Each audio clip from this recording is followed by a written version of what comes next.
नमस्कार प्रेक्षकांनो, मी अक्षता. तुम्ही पाहताय राष्ट्र सह्याद्री न्यूज. राष्ट्र सह्याद्री न्यूज मध्ये आपलं स्वागत. वळूयात बातमीकडे.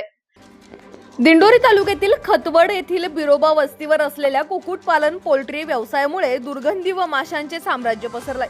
यामुळे लहान मोठ्यांना उलटी, ताप, डोकेदुखीचा त्रास होत असून संपूर्ण कुटुंबियांचे आरोग्य धोक्यात आलं असल्याने सदरचा पोल्ट्री व्यवसाय बंद करावा अशी मागणी नागरिकांनी केली आहे. खतवड शिवारात ठिकठिकाणी कुक्कुटपालन व्यवसाय सुरू आहे. बिरोबा वस्तीवर देखील पोल्ट्री शेड उभारून कुक्कुटपालन व्यवसाय सुरू करण्यात आला आहे. परंतु संबंधित व्यावसायिक कुठल्याही प्रकारे स्वच्छता राखत नसल्याने व मर झालेल्या पक्ष्याची योग्यरित्या विल्हेवाट लावली जात नसल्याने माशांचा प्रादुर्भाव वाढला असल्याच्या व वस्तीवर दुर्गंधी पसरली असल्याचा ठपका ठेवत ग्रामपंचायतीकडे तक्रार करण्यात आली आहे.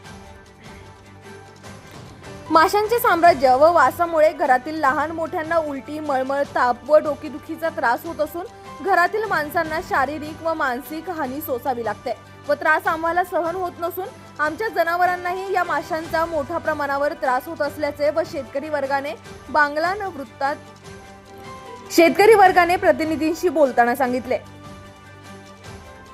शेजारी पोल्ट्री फार्म आहे, तरी इतक्या माशांचा प्रादुर्भाव होतो की स्वयंपाक करतानाही आमच्या भाजीमध्ये माशा पडतात.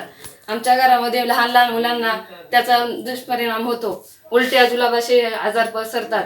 तरी त्यांनी दक्षता घ्यावी. कोंबड्या, मेलेल्या कोंबड्या बाजूला आणून फेकतो आणि वास पण खूप येतो. तरी त्यांनी कशाचीच काळजी घेत नाही. तर त्यांनी वेळोवेळी औषधांची फवारणी करावी, व्यवस्थित विल्हेवाट करावी.